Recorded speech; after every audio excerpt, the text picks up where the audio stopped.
Hello everyone, मेरा नाम है सी उज्जवल सैगल। और दोस्तों, हम सबको पता है जितने भी सीए इंटर वाले बच्चे हैं सर, उनके एग्ज़ाम बहुत करीब है। ठीक है।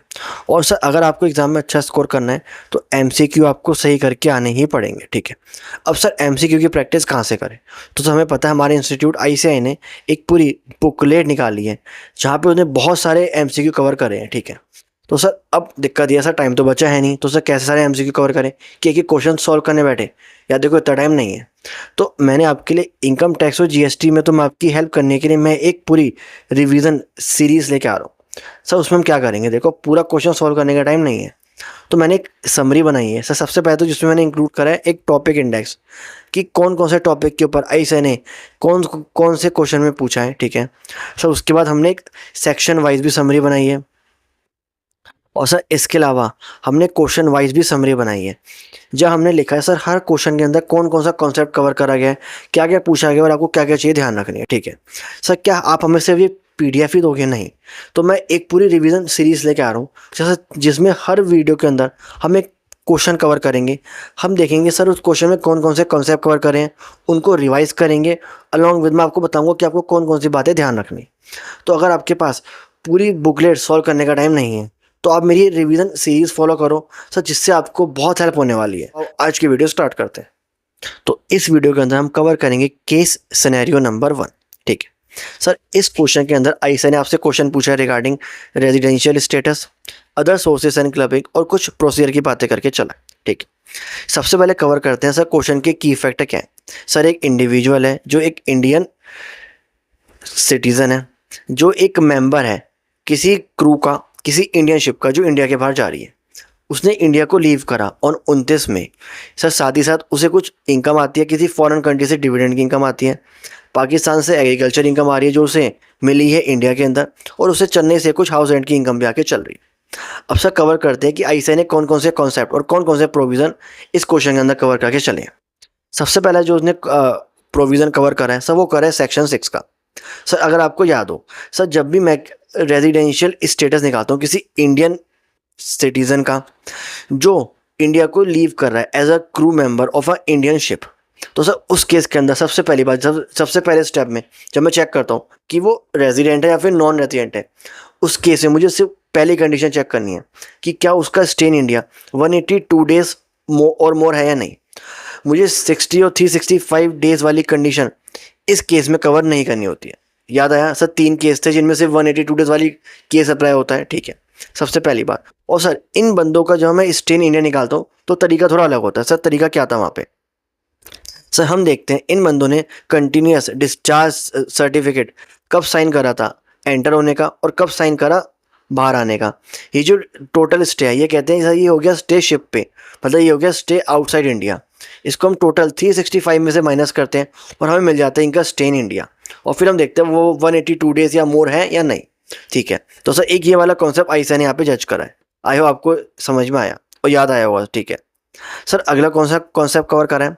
सर, अगला जो कॉन्सेप्ट कवर करा है वो करा है स्कॉपिंग ऑफ इनकम। आसान था।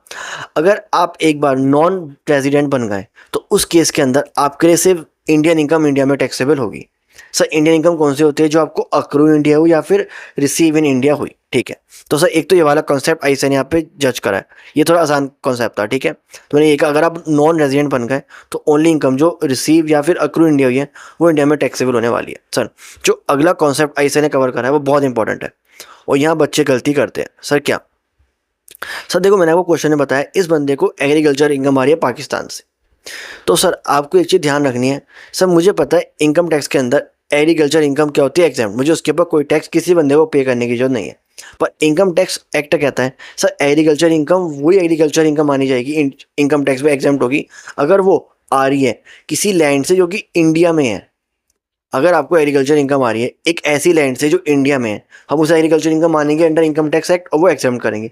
पर अगर आपको एग्रीकल्चर इनकम आ रही है एक ऐसी लैंड से जो इंडिया के बाहर है, तो हम उसे कोई एग्रीकल्चर इनकम नहीं मानेंगे for purpose of income tax, और वो आपके लिए टैक्सेबल होगी। तो मैंने यही कहा agriculture income from a land outside India is not agriculture income under Indian law. मतलब जो सेक्शन 10 में एग्जम्पशन है applies only to Indian agriculture income.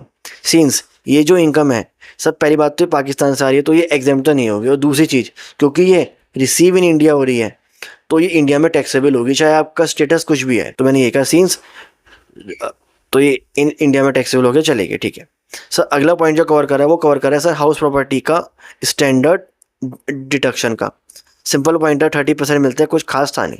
Sir अगला पॉइंट बहुत इंपॉर्टेंट पॉइंट है। देखो सर क्या, सर मुझे पता है एक हाउस प्रॉपर्टी के अंदर सर एक सेक्शन आता है सेक्शन 27, वो बात करके चलता है सर डीम्ड ओनरशिप की। सर वो कहता है अगर कोई बंदा अपनी हाउस प्रॉपर्टी अपने स्पाउस को या फिर बच्चों को ट्रांसफ़र कर देता है विदाउट एडिक्वेट कंसिडरेशन, तो जो ये बंदा ट्रांसफ़र कर रहा है मैं इस बंदे को ही इस प्रॉपर्टी का डीम्ड ओनर मान के चलता हूँ और इस बंदे के आदमी हाउस प्रॉपर्टी की इनकम टैक्सेबल करके चलता हूँ, ठीक है। पर सर वहाँ पे एक छोटा सा एग्जम्पशन था। सर क्या एग्जम्पशन था? सर ये जो डीम्ड ओनरशिप वाला कंसेप्ट है ये अप्लाई होके नहीं चलता अगर आप प्रॉपर्टी ट्रांसफ़र कर रहे हो मैरिड माइनर डॉटर को। ध्यान रखना, बहुत ट्रिकी पॉइंट है, इससे बार बार यहाँ से पूछता है और बच्चे गलती करके आते हैं। सर जो डीम्ड ओनरशिप का कंसेप्ट है वो अप्लाई नहीं होता अगर हम प्रॉपर्टी ट्रांसफ़र कर रहे हैं किसको, किसी माइनर मैरिड डॉटर को।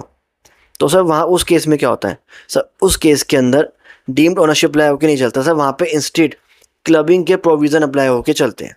और सर जहाँ पे क्लबिंग के प्रोविज़न अप्लाई होकर चलते हैं तो वहाँ पे एक एग्जम्पशन भी मिलती है 1500 पर चाइल्ड की। तो वहाँ पे आपको उस चीज़ का भी ध्यान रखना है। और सर एक चीज़ और ध्यान रखनी है, ये जो एग्जम्पशन है 1500 पर चाइल्ड की, ये आपको सिर्फ नॉर्मल रिजीम में मिलती है या फिर ओल्ड रिजीम में। जो न्यू रिजीम है वहाँ पे या जो डिफ़ॉल्ट रिजीम है वो उसमें अंडर आपको 1500 की एग्जम्पशन मिल के नहीं चलती है, ठीक है। सर लास्ट पॉइंट में आपसे कहा है कि आप एक तो एज़ पर न्यू जो हमारी डिफ़ॉल्ट टैक्स रिजीम है उसमें टैक्स निकालो और जो पुरानी वाली उसमें निकालो और बताओ किस में कम है। तो ये तो आसान था, ठीक है। तो सर अगर मैं आपको मोटा मोटा बताऊँ, अगर आपको पहले क्वेश्चन में कोई 2 पॉइंट याद रखने हैं तो सर ये पॉइंट है जो मैंने हाईलाइट करे। सर कौन कौन से हैं? सर एक तो एग्रीकल्चर इनकम वाला और ये एक डीम्ड ओनरशिप वाला। बहुत ट्रिकी पॉइंट है, बच्चे छोड़ के जाते हैं, बच्चों को याद नहीं रहते, तो यहाँ से क्वेश्चन बन सकता है। तो आप पहले क्वेश्चन से इन 2 पॉइंट्स को याद रख सकते हो। तो सर बताना ये वीडियो कैसी लगी। ये मेरी एक नई सीरीज़ है जिसमें एक एक क्वेश्चन कवर कर रहा हूँ, सारे इंपॉर्टेंट पॉइंट कवर कर रहा हूँ, क्योंकि अगर जिन बच्चों के पास सर टाइम नहीं है पूरे क्वेश्चन सॉल्व करने का तो एटलीस्ट मेरी वीडियोस देख के उनका सारे ट्रिकी पॉइंट तो कवर हो जाएंगे। और सर कमेंट से बताना कोई फीडबैक हो। सर जो मैंने समरी बनाई है ये आपको मेरे टेलीग्राम पे मिल जाएगी, तो अभी जाके टेलीग्राम ज्वाइन करो और जो भी फीडबैक हो वो ज़रूर बताना कमेंट्स में। And thanks for watching.